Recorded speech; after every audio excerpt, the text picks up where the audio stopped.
Ela virou-se para olhá-lo. Mas tenho mais medo do que acontece se eu não tentar. Se eu correr para outra cidade e passar o resto da minha vida a olhar por cima do ombro, à espera que ela me encontre. Ela encontrou o seu olhar firmemente. Tenho mais medo disso do que de Agnes Caldwell. Silas olhou para ela por um longo momento. Algo na sua expressão tinha mudado desde que tinham descido da montanha. Uma espécie de rearranjo gradual da distância cuidadosa que ele mantinha entre si e o mundo. Ela podia ver Lua escolher momento a momento fechar essa distância, a deixar que as coisas importassem novamente. O escritório de Marshall Puitt fica a 2 ruas de distância, disse ele. Ele também precisa de ouvir isto. Então vamos contar-lhe, disse Clara. E ela avançou para a vida que estava a construir passo a passo com o homem que abrira uma porta numa montanha e acidentalmente iniciara uma guerra que nenhum deles estava disposto a perder. Marshall George Puitt não era o que Clara esperava.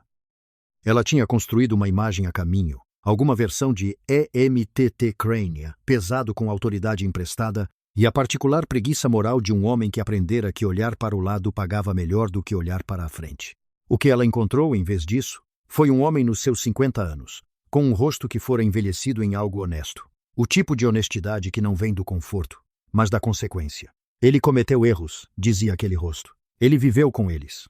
Decidiu fazer melhor. Ele ouviu tudo sem interrupção. Fez 3 perguntas quando Clara terminou, todas elas precisas, nenhuma delas do tipo concebida para a fazer duvidar de si mesma. Depois olhou para Silas.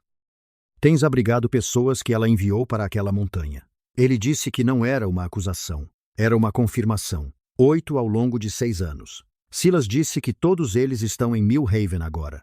Tanto quanto sei. Conheço alguns deles.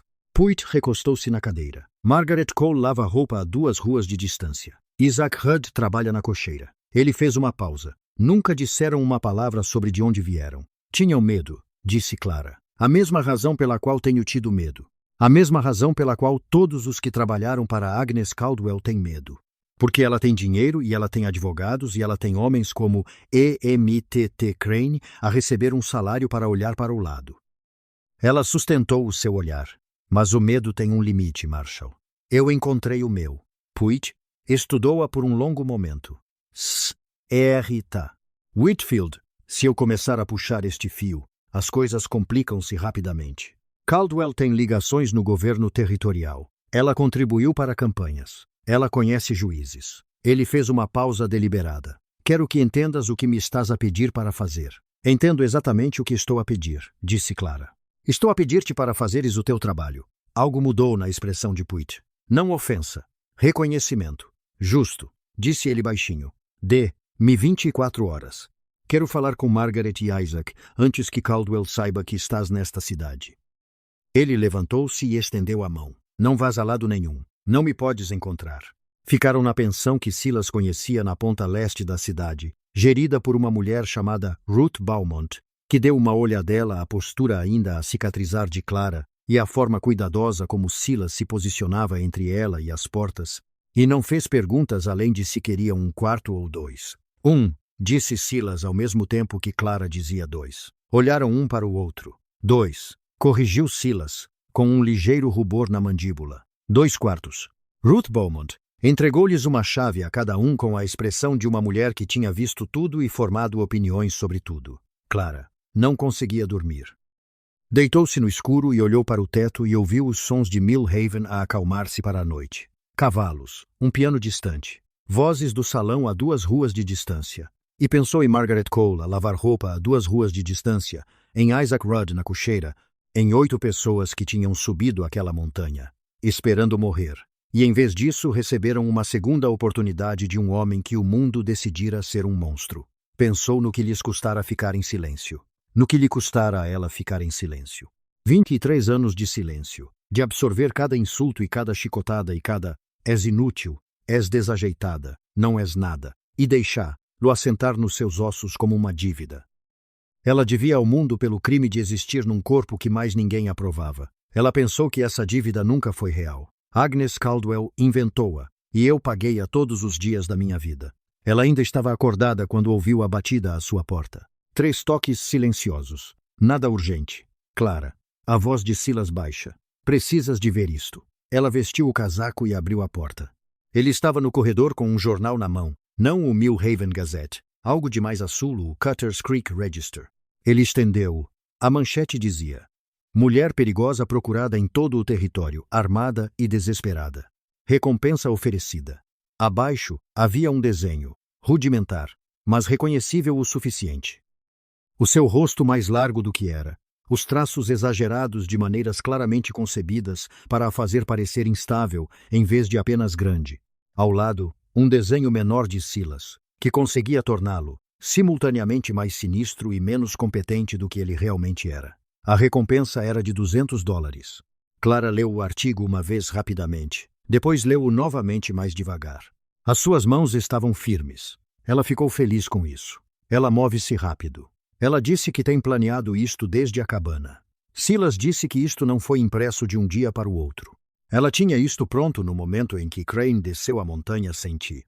Ela sabia que não me entregarias. Clara devolveu o jornal. Ela contava com a tua recusa. Isso deu-lhe a justificação que ela precisava para escalar. Silas olhou para ela. Não estás em pânico. Ela encontrou o seu olhar. Já ultrapassei o pânico, Silas. Tenho tido medo todos os dias da minha vida. Isto é diferente. Isto é apenas Agnes Caldwell a ser exatamente quem ela sempre foi. Ela acenou para o jornal. Ela está a tentar controlar a história antes de nós, o que significa que precisamos que Finch publique a nossa primeiro. Estavam no jornal antes do amanhecer. Finch já tinha visto o artigo do Register. Ele tinha-o espalhado na sua secretária ao lado das suas próprias notas, e ele levantou os olhos quando eles entraram com a expressão de um homem que tem estado à espera e está aliviado por não ter mais de esperar. Ela adiantou-se a nós, disse ele. Não o suficiente, disse Clara. O que Margaret e Isaac disseram? Finch pousou a caneta. Margaret falou por 2 horas. Isaac demorou mais. Ele precisava saber que você estava realmente aqui, que isso não era alguma armadilha que Caldwell armou para descobrir quem falaria. Ele fez uma pausa. Assim que entendeu que tinha muito a dizer, ele me mostrou a orelha. Ele disse isso baixinho, com o peso particular de um jornalista que acabou de ser lembrado de que as histórias que ele conta aconteceram aos corpos de pessoas reais.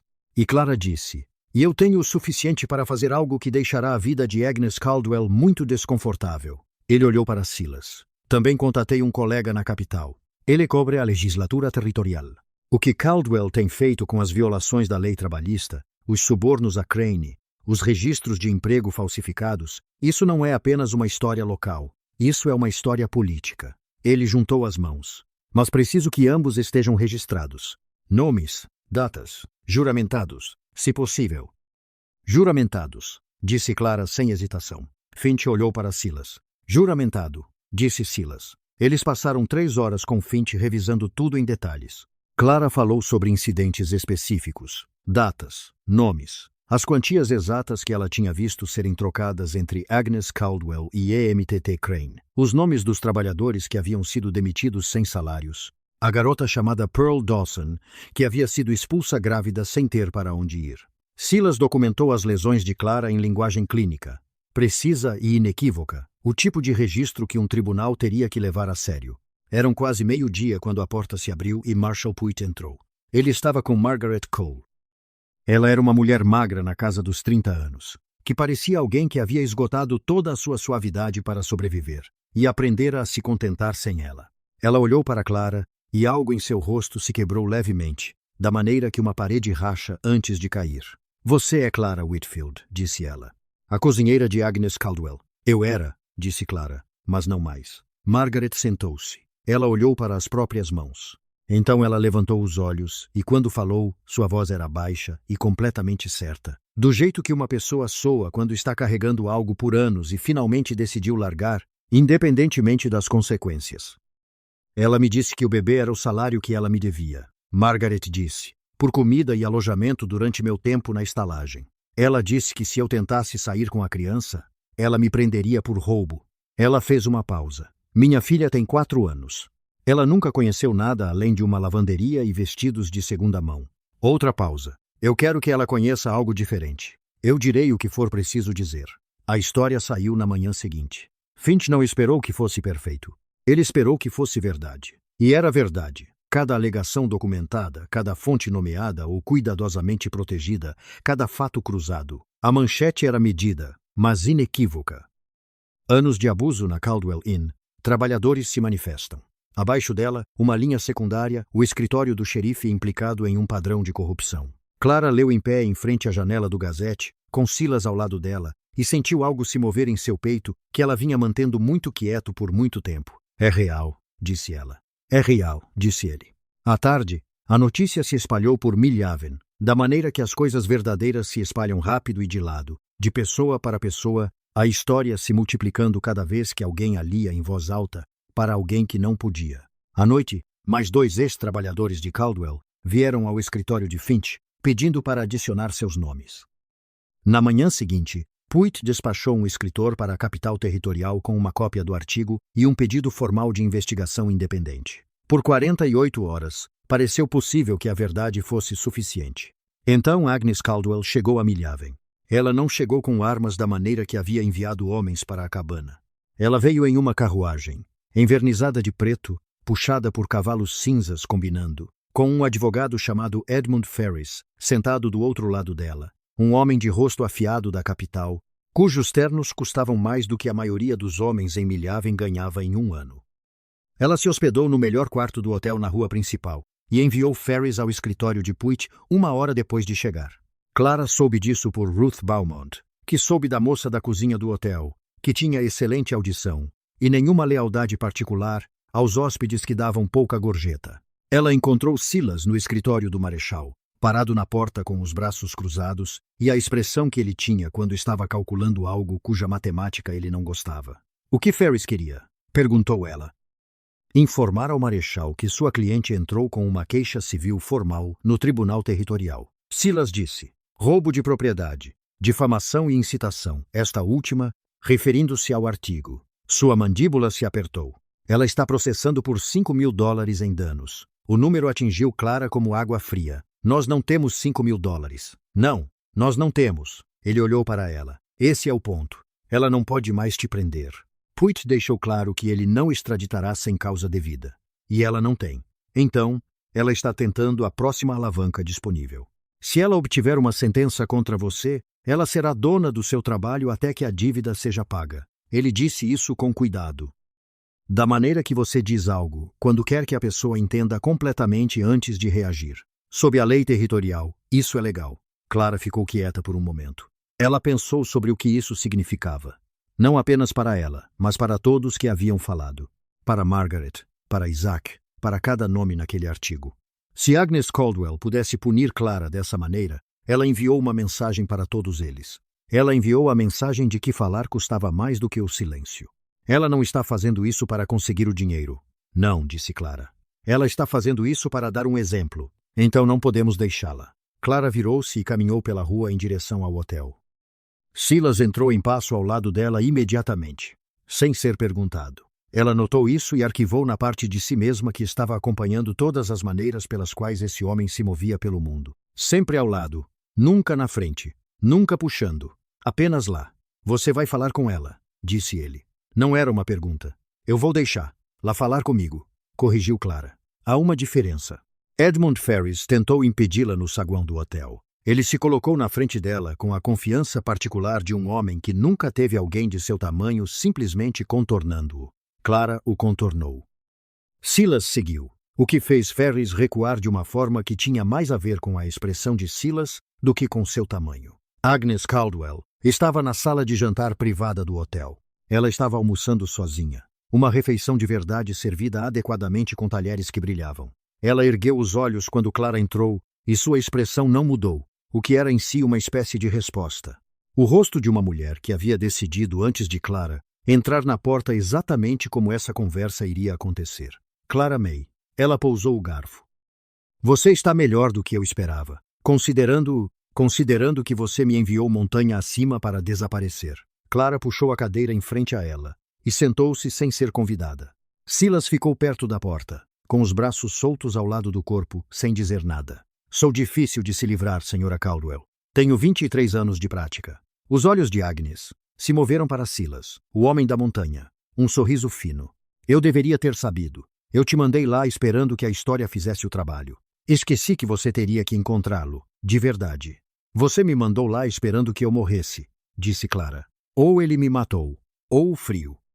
De qualquer forma, eu desapareci e você teve distância plausível disso. Essa é uma interpretação muito dramática. É a correta. Clara juntou as mãos sobre a mesa. Não estou aqui para discutir sobre isso.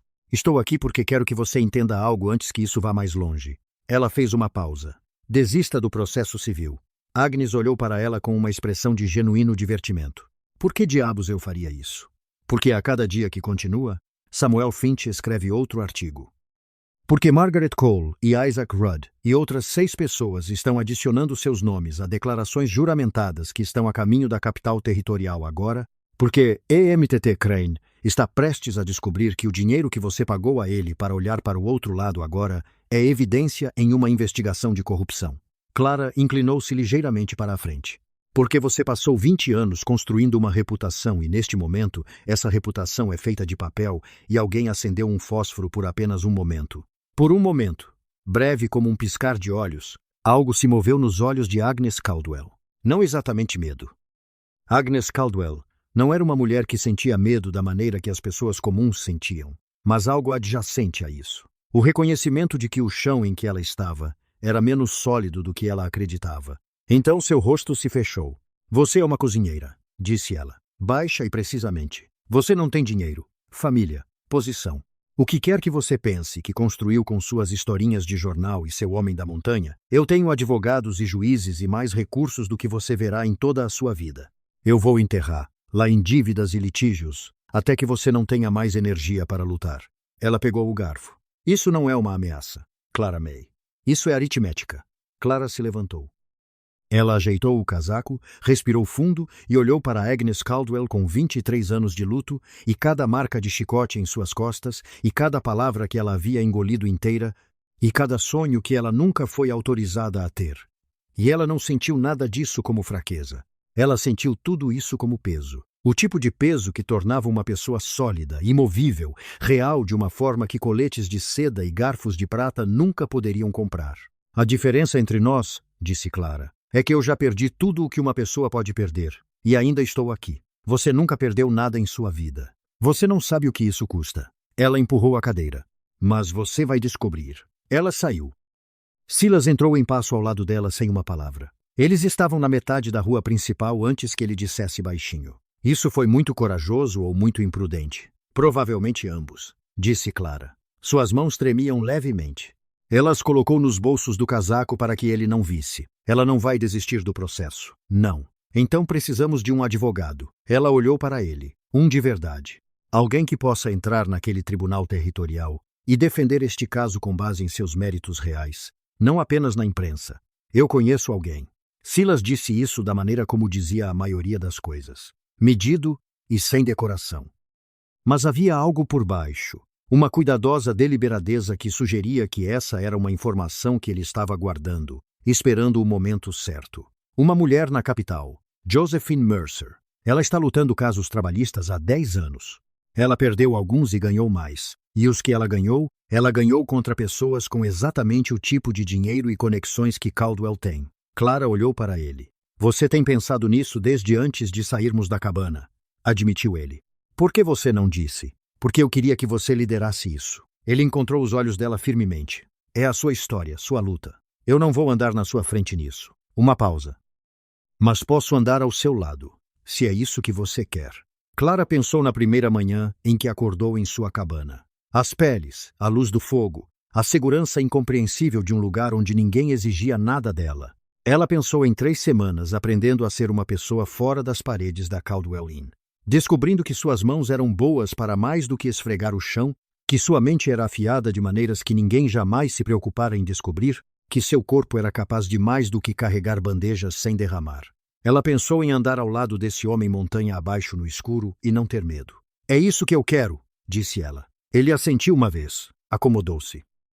Então enviarei um telegrama para Mercer hoje. Bom, Clara olhou de volta para o hotel, para o prédio onde Agnes Caldwell estava terminando seu almoço e calculando como fazer lá desaparecer. E Silas? Ela se virou para olhar para ele. Obrigado por caminhar ao meu lado, não à minha frente. Algo no rosto dele mudou. Daquele jeito, ela já tinha aprendido a reconhecer aquele quase sorriso, aquela pequena suavidade ao redor dos olhos que ele ainda parecia estar se acostumando a permitir. Você nunca precisou de ninguém à frente. Ele disse. Você só precisava que alguém parasse de bloquear o caminho. E Clara May Whitfield, que passou 23 anos ouvindo que era lenta demais, pesada demais, nada demais para importar, endireitou os ombros e continuou andando porque Agnes Caldwell estava atrás dela e o Tribunal Territorial estava à sua frente. E pela primeira vez na vida, ela estava escolhendo a direção sozinha. Josephine Mercer chegou a Millhaven numa quinta-feira, 3 dias depois que Silas enviou o telegrama. Clara não tinha formado nenhuma imagem particular dela de antemão. Ela tinha aprendido a não fazer isso com as pessoas, tendo descoberto com muita frequência que sua versão imaginada atrapalhava a visão clara da pessoa real. O que saiu do palco foi uma mulher de cerca de 45 anos, compacta e precisa em seus movimentos, com cabelos escuros presos rente à cabeça, e uma maleta de couro que ela mesma carregava sem oferecê-la ao motorista que estendeu a mão para pegá-la. Ela olhou para Clara da maneira como Samuel Finch a tinha olhado. Não para o corpo dela, não para o tamanho dela, mas para os olhos dela, para a qualidade da atenção que ela prestava ao mundo ao seu redor. Senhorita Whitfield, disse ela, apertando a mão de Clara com um aperto que significava algo. Eu li os artigos. Diga-me o que Finch omitiu.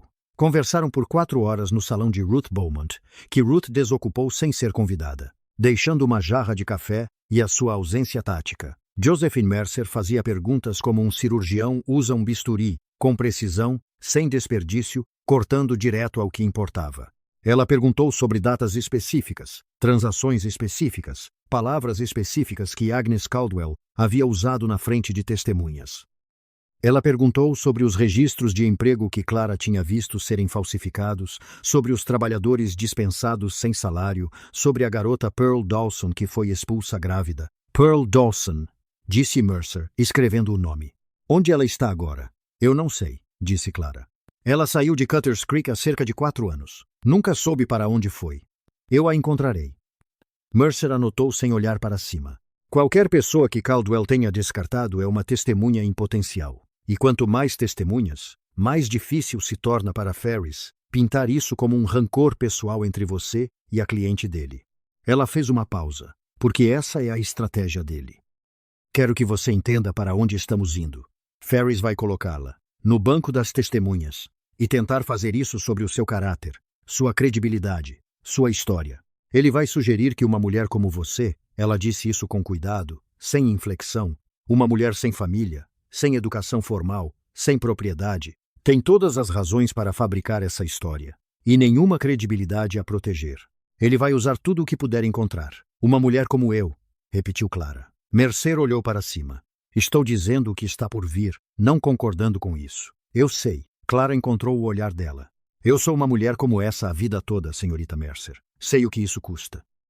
Sei como ficar em uma sala onde todos decidiram que já sabem o que eu sou. Ela fez uma pausa. Deixe Ferris tentar.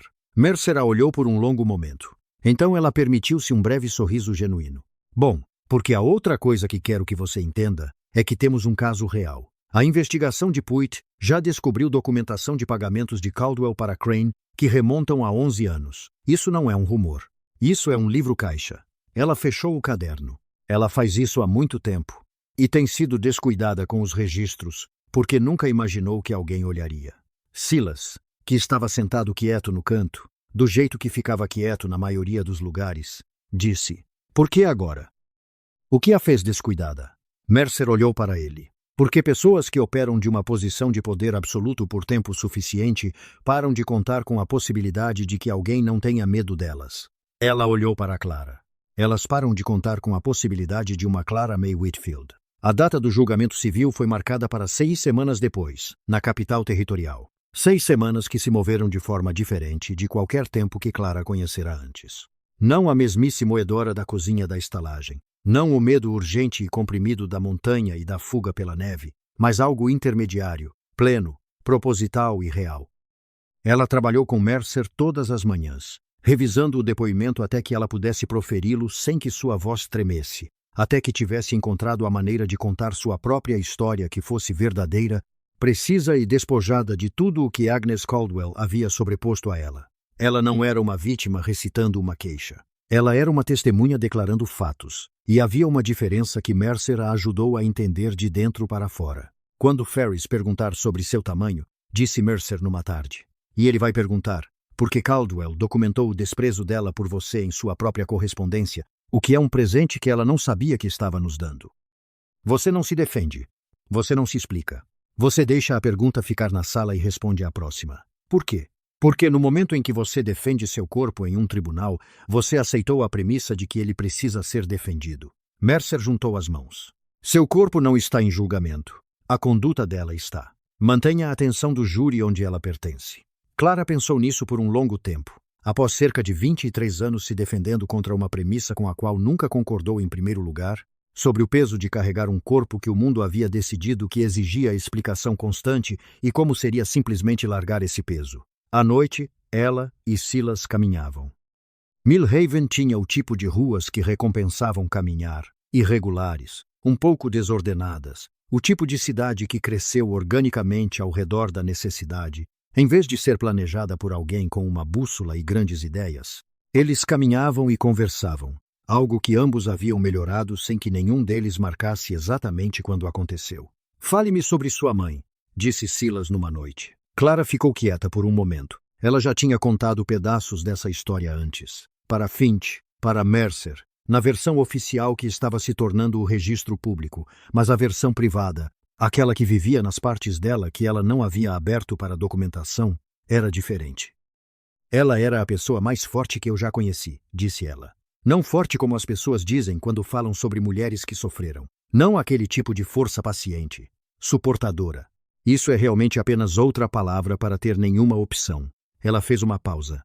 Ela era forte como um rio é forte. Ela contornava obstáculos. Ela desgastava as coisas. Ela encontrava caminhos. E ela acabou naquela estalagem. Ela fez a melhor escolha que teve com o que lhe foi dado. A voz de Clara estava calma. Ela nasceu em piores condições e chegou àquela estalagem e construiu uma vida no espaço que tinha. Ela manteve aquela cozinha funcionando melhor do que Caldwell jamais entendeu e me criou nos espaços entre todo o resto.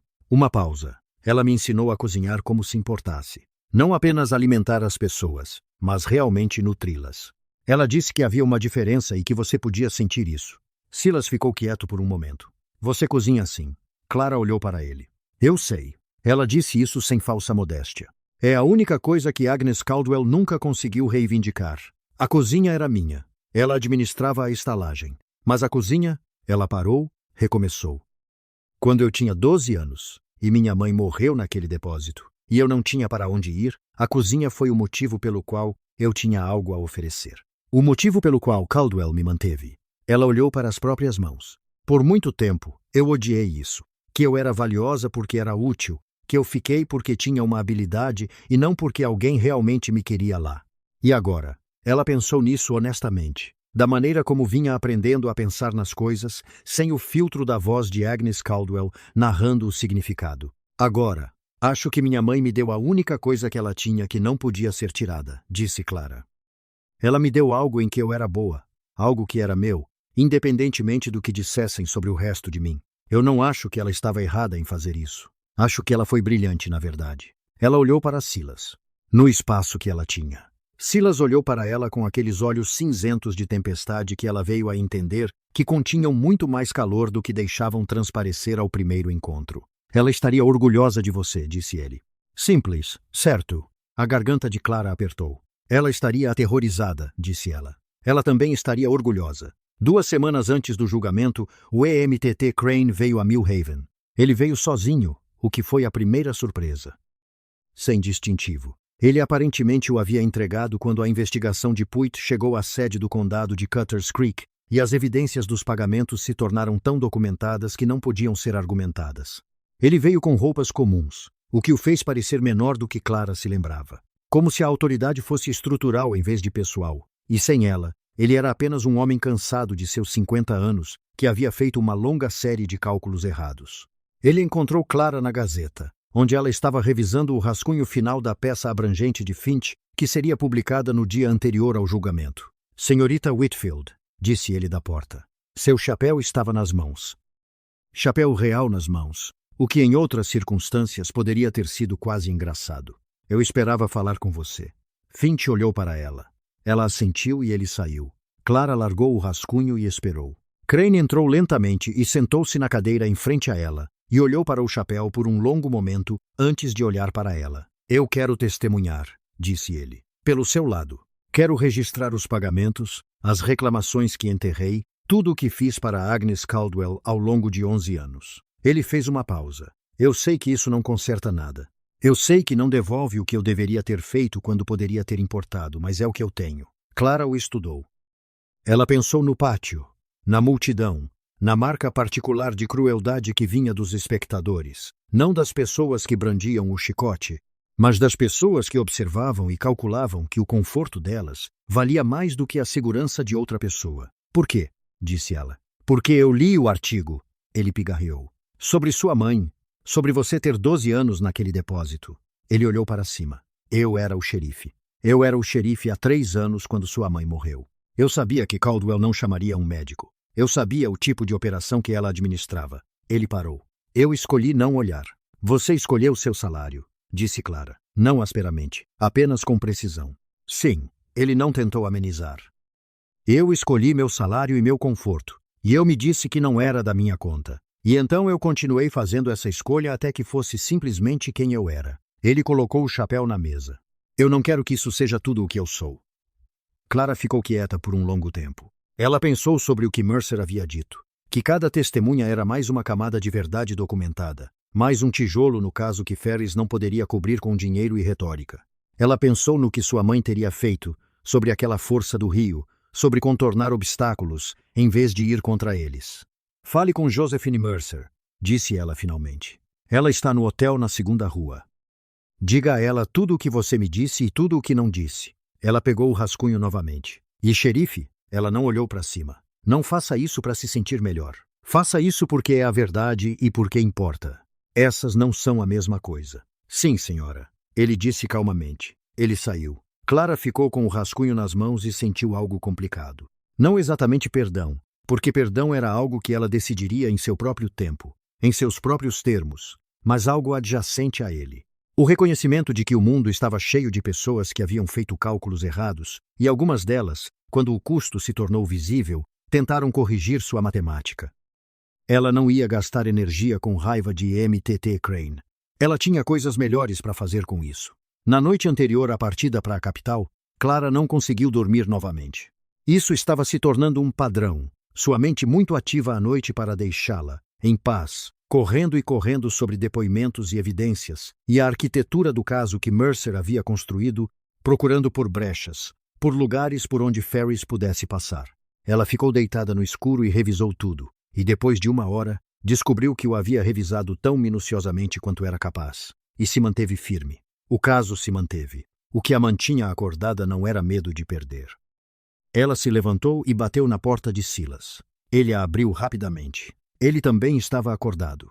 Ela podia ver em seus olhos. Ele deu um passo para trás para deixá-la entrar sem questionar.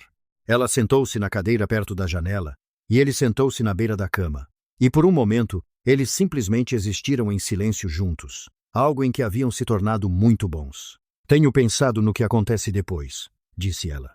Ele esperou. Se ganharmos, quando ganharmos. Ela se corrigiu deliberadamente. Tenho pensado no que vem a seguir. Para onde vamos? Ela olhou para as próprias mãos. Não quero voltar para a montanha. Quer dizer, amei a cabana. Amei o que construímos lá, mas não quero voltar a me esconder. Ela olhou para cima. Quero estar em algum lugar. Um lugar de verdade com uma cozinha e um jardim, e um lugar onde eu possa fincar raízes que ninguém possa arrancar. Silas ficou em silêncio por um momento. Millhaven, disse ela. É uma boa cidade, disse ela. Puit é honesto. Finch se importa com a verdade. Ruth Beaumont faz o melhor café que tomei desde o da minha mãe, e ela não faz perguntas que não precisa responder. Clara fez uma pausa.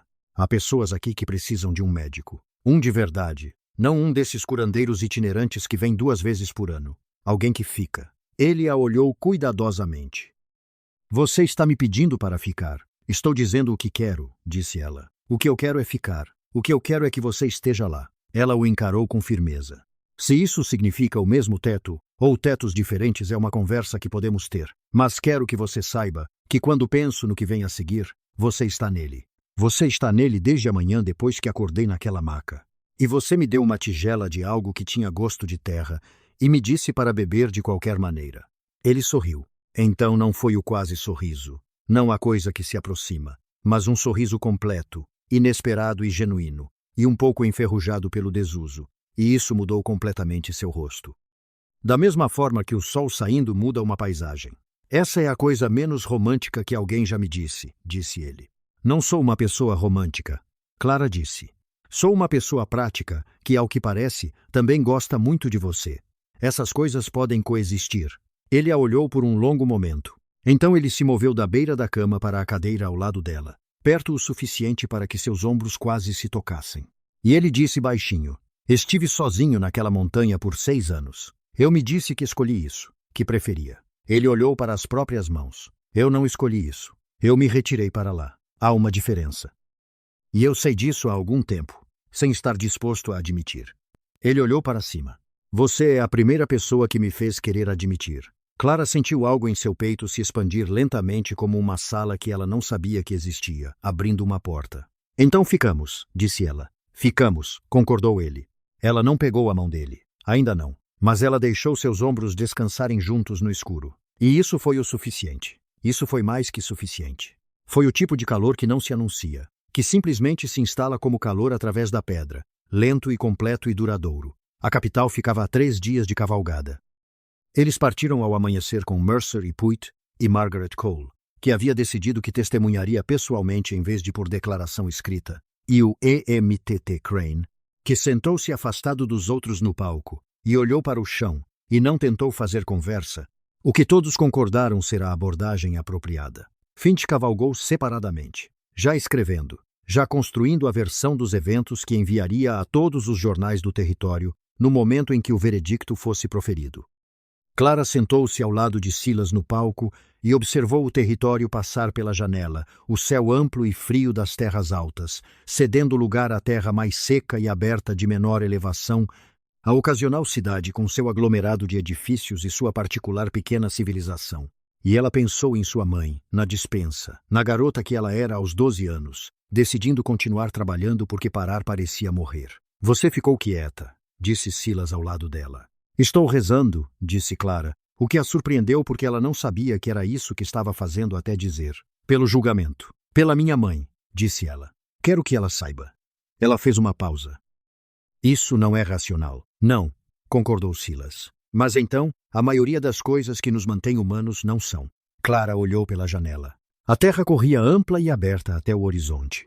O tipo de espaço que poderia parecer liberdade ou vazio, dependendo do que você estava carregando. Ela tinha acabado de carregar as coisas que Agnes Caldwell havia colocado em suas mãos. Ela as havia deixado cair em algum lugar, em uma trilha de montanha no escuro, e não havia voltado para buscá-las.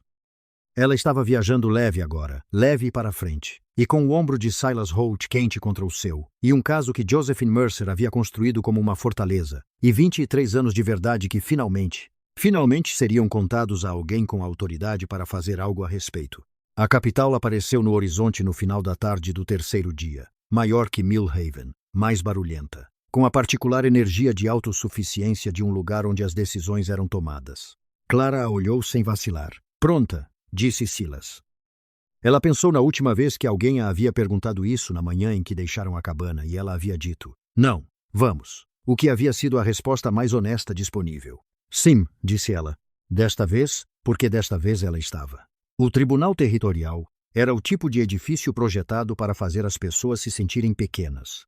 Clara notou isso no momento em que entrou. Os tetos altos, a madeira pesada, a particular gravidade de um espaço construído para lembrar a todos dentro dele que a lei era maior do que qualquer queixa individual. Ela passou a vida inteira em espaços projetados para lembrá-la de sua pequenez. Ela caminhou por aquele com o queixo erguido e as mãos firmes e pensou, não hoje. Josephine Mercer já estava na mesa da defesa quando chegaram. Sua pasta de couro aberta, papéis arranjados na ordem, precisa de uma mulher que havia se preparado para todas as versões previsíveis daquela manhã. Ela olhou para cima quando Clara se sentou, a avaliou rapidamente e deu um único aceno que dizia, tudo o que é necessário. Você está pronta. Eu estou pronta. Vamos. Edmund Ferris sentou-se na mesa do autor com Agnes Caldwell ao lado dele. Agnes usava preto, o que Clara suspeitava ser calculado. A viúva respeitável de um estabelecimento respeitável prejudicado por uma serva desleal. Ela ainda não olhava para Clara. Ela havia mantido essa postura ao longo dessa performance da inexistência de Clara, como se recusar a reconhecer lá fosse sua própria forma de poder. Clara a olhou direta e firmemente, e não sentiu nada que não tivesse escolhido sentir. A juíza era uma mulher chamada Harriet Voss, o que Mercer lhe dissera ser ou afortunado ou irrelevante, dependendo da mulher, e provou ser afortunado. A juíza Voss tinha o rosto de alguém que havia ouvido todo tipo de desonestidade humana e havia desenvolvido ao longo de décadas um instrumento extremamente preciso para detectá-la. Ela declarou a sessão aberta com um único golpe de seu martelo e olhou para ambas as mesas com ceticismo igual e imparcial. Ferris foi o primeiro. Ele era bom. Clara tinha que admitir. Ele construiu seu caso da maneira que um carpinteiro habilidoso constrói um armário. Cada peça se encaixava precisamente à próxima. Toda a estrutura projetada para parecer inevitável. Ele apresentou os registros falsificados do suposto roubo de Clara. Ele apresentou depoimentos de 3 funcionários atuais de Caldwell, todos cuidadosamente redigidos, nenhum deles disposto a colocar um nome em seus rostos na sala. Ele apresentou um cálculo de danos financeiros tão preciso que quase soava como matemática em vez de invenção. E então ele fez o que Mercer disse que faria. Meritíssimo, disse Ferris com o tom particular de um homem que está prestes a dizer algo desprezível mantendo uma civilidade plausível. Quero abordar diretamente o caráter da ré. Clara May Whitfield é uma mulher sem família, sem educação formal, sem propriedade e sem posição nesta ou em qualquer comunidade. Nas semanas que antecederam este julgamento, ela realizou uma campanha pública de difamação contra minha cliente, coordenando-se com um fugitivo conhecido. Ele gesticulou para Silas, sentado na galeria, para espalhar histórias fabricadas que prejudicaram a reputação e os negócios da senhora Caldwell. Este tribunal deve ponderar seu testemunho de acordo. A juíza Voss olhou para Ferris. Conselheiro, eu pondero testemunhos com base em evidências. Continue. Ferris continuou, mas algo na sala havia mudado. Clara sentiu isso. A particular qualidade de atenção em um espaço onde alguém jogou suas cartas demais e a audiência sabe disso. A abertura de Mercer foi mais curta e mais calma. Ela não se apresentou. Ela apresentou. Ela apresentou em ordem sequencial precisa 11 anos de pagamentos documentados de Agnes Caldwell à EMTT Crane. Ela apresentou documentação médica das lesões de Clara, escrita na caligrafia clínica precisa de Silas Holt e corroborada pelo médico em Mill Haven, que a examinou na chegada. Ela apresentou as entrevistas de Samuel Finch, com 7 testemunhas nomeadas. Ela apresentou os registros de emprego que obteve por meio da investigação de Puit, mostrando 17 trabalhadores demitidos sem salários na última década. A acusação, disse Mercer, pedirá a este tribunal que veja uma cozinheira que roubou US 50. Que as evidências realmente mostram é um padrão de abuso sistemático, corrupção das forças policiais e o descarte deliberado de seres humanos que se tornaram inconvenientes. Ela fez uma pausa. Vamos demonstrar que Clara May Whitfield não roubou nada. Vamos demonstrar que ela sobreviveu a algo que a maioria das pessoas não teria sobrevivido e que teve a coragem de dizer isso em voz alta. Este tribunal decidirá se essa coragem será recompensada ou punida. Ela sentou-se. Margaret Cole testemunhou primeiro, e ela foi devastadora da maneira que a verdade simples sempre é devastadora. Não dramática, não ensaiada, apenas uma mulher descrevendo o que havia acontecido com ela com uma voz plana e firme que tornava impossível ignorar.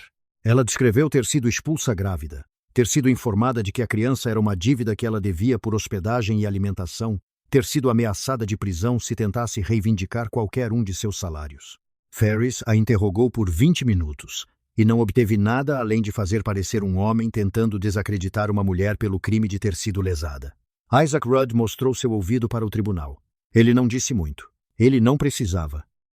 EMTT Crane subiu ao banco com o chapéu nas mãos e olhou para o chão nos primeiros 30 segundos e depois olhou para a juíza Voss e falou por 45 minutos, sem evasivas ou autojustificação. Ele nomeou quantias, nomeou datas, descreveu as queixas específicas que ele havia sido pago para suprimir. Sua voz quebrou uma vez perto do fim, e ele a deixou quebrar. E continuou falando. Clara sentou-se na mesa da defesa e ouviu e não sentiu pena dele. Nem ficou feliz com seu desconforto e não sentiu nada além do reconhecimento frio e claro de que a verdade falada em voz alta tinha um peso que o dinheiro não podia contrabalançar. Quando Ferris interrogou Crane, Agnes Caldwell se inclinou e disse algo em seu ouvido. Ferris endireitou-se e perguntou: Senhor Crane, não é verdade que você está prestando este testemunho em troca de acusações reduzidas contra você na investigação de corrupção? Sim, disse Crane. Parte disso. Então este testemunho é interesseiro? Sim, disse Crane novamente. E isso também é verdade. Essas coisas não são mutuamente exclusivas. Ele olhou fixamente para Ferris. Eu recebi dinheiro para desviar o olhar de coisas que deveria ter impedido. Isso é verdade. O que estou descrevendo esta manhã também é verdade. Ambas as coisas são verdadeiras ao mesmo tempo. É assim que funciona, quando se viveu errado. Ferris sentou-se. Então foi a vez de Clara. Ela caminhou até o banco e sentou-se, olhando para o tribunal, para Mercer com sua calma encorajadora e precisa, para Silas na galeria, com aqueles olhos firmes que tinham sido os primeiros olhos em sua vida adulta a olhá-la e ver algo que valia a pena olhar, para Margaret e Isaac, e as outras testemunhas que haviam falado sua verdade naquele cômodo e tornado mais seguro para ela falar a sua. Ela pensou em sua mãe, na despensa, na garota de 12 anos que decidiu continuar se movendo porque parar parecia morrer. Ela contou a verdade, toda ela. Ela não atuou, não suavizou, e não se defendeu da premissa de que seu corpo exigia explicação, porque Mercer lhe dera o presente de entender que algumas premissas merecem apenas silêncio. Ao descrever as chicotadas, ela as descreveu em linguagem factual. O número de golpes, o instrumento, a multidão que assistiu às palavras que Agnes Caldwell usara, e ela observou o tribunal absorvê-las, sem ênfase dramática, pois os fatos eram dramáticos o suficiente. Ao descrever sua mãe morrendo na despensa, sua voz mudou. Ela não tinha planejado isso. Apenas mudou algo em sua voz, mais baixo. Algo real surgindo que ela não teria conseguido reprimir se tivesse tentado. Ela não tentou. Ela descreveu as mãos de sua mãe, a tosse, o som que a respiração fazia no final. E ela descreveu ter pedido a Agnes Caldwell um médico e ter sido informada de que os trabalhadores eram substituíveis. O tribunal estava muito quieto. Então Ferris a interrogou. Ele tentou 3 abordagens. Primeiro questionou a precisão de sua memória, ao que ela respondeu com datas específicas, nomes específicos, quantias específicas que ela vinha guardando no cofre de si mesma por 23 anos. Em seguida, ele sugeriu que seu relato era exagerado, motivado por ressentimento, ao que ela respondeu perguntando-lhe para explicar os pagamentos documentados a Crane e os 17 trabalhadores dispensados sem salários. Finalmente ele disse: Senhorita Whitfield, não é verdade que a senhora Caldwell lhe forneceu moradia, alimentação e emprego por 23 anos, quando nenhum outro estabelecimento a teria contratado? Clara olhou para ele. Ela deixou a pergunta pairar na sala por um momento, da maneira que Mercer a ensinara. Deixá-la definir-se existindo no ar. A senhora Caldwell me empregou, disse ela, porque eu sabia administrar uma cozinha melhor do que qualquer outra pessoa que ela pudesse encontrar pelos salários que estava disposta a pagar. Ela me abrigou porque a alternativa era admitir que ela mantinha uma trabalhadora em condições que seriam ilegais de manter de outra forma. Ela me manteve por 23 anos porque eu era útil, não porque ela me valorizasse. Ela fez uma pausa. Há uma diferença entre ser mantido e ser querido.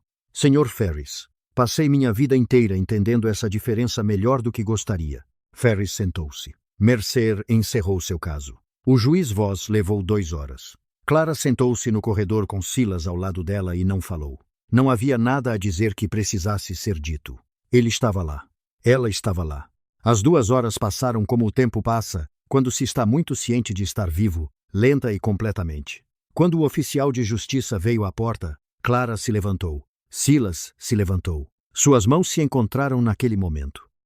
Não dramaticamente, apenas silenciosamente, da maneira que as coisas que são verdadeiras tendem a acontecer sem anúncio. Eles voltaram para o tribunal juntos. A juíza Voss olhou para a sala por cima de seus óculos. Ela tinha a expressão de uma mulher que formou uma conclusão, na qual está confiante e está prestes a entregá-la sem preparação teatral, no caso Caldwell contra Whitfield. Ela disse que o tribunal decide a favor da ré. As alegações de roubo, danos à propriedade e difamação são totalmente rejeitadas. As provas não sustentam as alegações da autora e, em vários casos, as contradizem diretamente. Ela fez uma pausa. Além disso, Este tribunal encontra evidências documentadas suficientes de violações da lei trabalhista, corrupção financeira das forças policiais e maus-tratos sistemáticos de pessoas empregadas para recomendar que o caso seja encaminhado imediatamente ao Procurador-Geral Territorial para investigação criminal. Ela olhou diretamente para Agnes Caldwell, o que Clara notou ser algo que as pessoas raramente faziam. O tribunal recomenda enfaticamente que a senhora Caldwell se disponibilize para essa investigação. O martelo desceu. A sala explodiu. Clara ficou no meio dela e sentiu o som invadi-la. Vozes. Movimento. Margaret Cole chorando 2 fileiras atrás. Finch já escrevendo Puit. Apertando a mão de Mercer. Ela sentiu a mão de Silas na dela. Sentiu seu polegar mover-se uma vez sobre seus nós dos dedos. Aquele mesmo pequeno gesto que não era performance, apenas presença. Ela olhou do outro lado da sala. Agnes Caldwell estava de pé na mesa da autora. Ferris falava com ela em voz baixa e rápida, e ela não o ouvia. Ela estava olhando para Clara. E pela primeira vez em 23 anos, talvez pela primeira vez em sua vida, Agnes Caldwell tinha o olhar de uma mulher que entendia que algo havia acabado. Algo que ela acreditava ser permanente. Clara sustentou aquele olhar. Ela não sorriu. Ela não encenou a vitória, porque aquilo nunca foi sobre vitória. Foi sobre verdade. Ela sustentou os olhos de Agnes Caldwell tempo suficiente para deixar claro que ela foi vista. E então ela se virou, porque Agnes Caldwell era o passado, e Clara já havia decidido parar de olhar para trás. As acusações criminais vieram 14 meses depois. Agnes Caldwell aceitou um acordo judicial. A renúncia da licença de funcionamento da pousada por 3 anos, restituição financeira a 17 ex-trabalhadores cujos salários ela havia retido. A pousada foi vendida. Os trabalhadores que construíram o lugar com seu trabalho, seu silêncio e sua resistência recuperaram o que tinham com a ajuda dos fundos de restituição e uma coleta organizada por Samuel Finch e a compraram. Renomearam-na de Valley Rose e a administraram da maneira que a Caldwell Inn nunca fora administrada. Com salários reais, com horários razoáveis, com o entendimento de que as pessoas que faziam o trabalho eram pessoas. Margaret Cole administrou a arrumação. Isaac Rudd supervisionou os estábulos. Hattie Cross, que trabalhou ao lado da mãe de Clara 20 anos antes, saiu de sua pequena aposentadoria que havia juntado e administrou a cozinha, o que ela fez com a autoridade particular de uma mulher que sempre soube exatamente quanto valia e simplesmente estava esperando o mundo alcançá-la. Clara e Silas ficaram em Mill Haven. Eles compraram uma casa no lado leste da cidade com uma cozinha voltada para a luz da manhã e um quarto que Silas converteu em sala de exames e outro que Clara converteu em espaço de ensino, onde 2 vezes por semana ela dava aulas de culinária que se tornaram algo maior do que culinária. Um lugar onde as mulheres vinham para aprender, conversar e existir fora das definições que outras pessoas haviam feito para elas. Ela cobrava uma taxa variável. Ela não recusava ninguém por falta de fundos. Silas abriu uma prática adequada. Ele foi cuidadoso com isso no início. Cuidadoso da maneira de alguém que foi ferido pelo trabalho antes e está reaprendendo a se importar com o resultado. Ele levava tempo com os pacientes. Ele explicava as coisas. Ele não falava com as pessoas de cima para baixo, o que, em um território onde a maioria dos médicos tratava pacientes pobres como enigmas a serem resolvidos, em vez de pessoas a serem ajudadas, o tornava uma revelação. Ruth Beaumont dizia a todos que sua pensão era onde Silas Hall havia trazido Clara Whitfield da montanha pela primeira vez, o que não era inteiramente exato, mas não era falso o suficiente para ser corrigido. Ela dizia isso com o orgulho particular de uma mulher que sabe que esteve presente em algo que importava. Samuel Finch escreveu um livro. Ele o chamou de A Montanha e a Pousada. Clara disse a ele que era um título terrível e que ele deveria chamar de algo com mais verdade. E ele disse a ela que ela estava certa, mas a editora discordou. E ela disse a ele que a editora também estava errada. E ele o publicou sob o título original, de qualquer maneira, e vendeu o suficiente para que ele doasse metade dos lucros para o fundo de restituição e a outra metade para uma organização de defesa legal que Josephine Mercer estava tentando financiar há anos. Na primavera seguinte ao julgamento, em uma manhã que cheirava a terra molhada e ao brilho limpo e particular que vem depois que o frio finalmente cedeu, Clara estava no jardim da cozinha quando Silas saiu com 2 xícaras de café. Sentou-se na varanda dos fundos e disse, sem preâmbulo, case-se comigo. Ela olhou para cima dos pacotes de sementes que estava separando. Pensei que você não fosse bom em discursos. Não sou. Ele estendeu uma xícara. Esse foi todo o discurso. Ela pegou a xícara. Ela pensou na primeira manhã em que acordou em sua cama com os dedos enrolados em linho limpo, o cheiro de ervas secas acima dela e o luxo impossível de calor. E ela pensou na trilha descendo a montanha, na longa mesa no escritório de Finch, no tribunal. E no rosto de Agnes Caldwell, finalmente entendendo que algo havia acabado. Ela pensou em cada conversa na escuridão, em cada noite tranquila e em cada manhã que veio sem que ninguém exigisse que ela fosse menor do que era. Sim, disse ela, mas você fará o cornbread na recepção, porque o seu finalmente ficou bom o suficiente. O meu sempre foi bom o suficiente. Ele disse que era terrível. Ela disse que era adequado. Ele disse, Silas, tudo bem. Uma pausa. Era terrível. Eles se casaram no salão de Ruth Beaumont, em uma manhã de sábado com Puig oficiando e Finch como testemunha. E metade da cidade lotando a porta, porque o salão não podia conter todos que queriam estar lá, o que em si era uma declaração sobre o que acontece quando as pessoas decidem que alguém importa. Clara usava um vestido da cor do céu de inverno, aquele azul pálido particular que vem pouco antes do amanhecer completo, e ela estava ereta nele, ocupando exatamente o espaço que ocupava, e não se desculpou por nada disso, porque ela havia parado de se desculpar por existir e pretendia permanecer parada. Silas segurou suas mãos durante a cerimônia com o aperto firme de um homem que passou 6 anos aprendendo a viver sem se apegar a nada e decidiu que essa era uma lição que valia a pena desaprender. E quando Puig disse as palavras que tornaram oficial, algo em seu rosto ficou quieto de uma forma que não era tristeza, mas seu oposto. O rosto de uma pessoa que parou de se preparar para a coisa que quer que lhe seja tirada. 3 anos após o julgamento, uma jovem apareceu à porta de Clara em uma noite de quinta-feira. Ela era magra, o que às vezes significa fome, e às vezes significa medo, e neste caso significava ambos.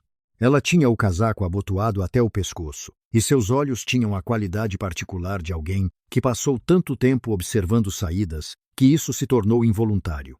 Ela disse que tinha ouvido falar que havia uma mulher em Mill Haven que esteve onde ela estava e encontrou um caminho. Clara abriu a porta e disse, entre, há café e cornbread, e você não precisa me dizer nada até que esteja pronta. A jovem entrou. Ela não foi a última. Nos anos que se seguiram, a casa no lado leste da cidade tornou-se conhecida pela luz que mantinha acesa até tarde e pela porta que se abria sem a necessidade de explicações extensas. As pessoas vinham como vêm a lugares que são genuinamente seguros. Não todas de uma vez, não com alarde, mas constantemente, uma pessoa por vez, cada uma enviada por alguém que já esteve lá antes. Silas tratava seus ferimentos e Clara os alimentava. E ambos ouviam, porque ouvir sem tentar consertar, diminuir ou redirecionar é uma habilidade que a maioria das pessoas nunca desenvolve. E esses dois aprenderam isso da maneira difícil e pretendiam colocá-lo em uso.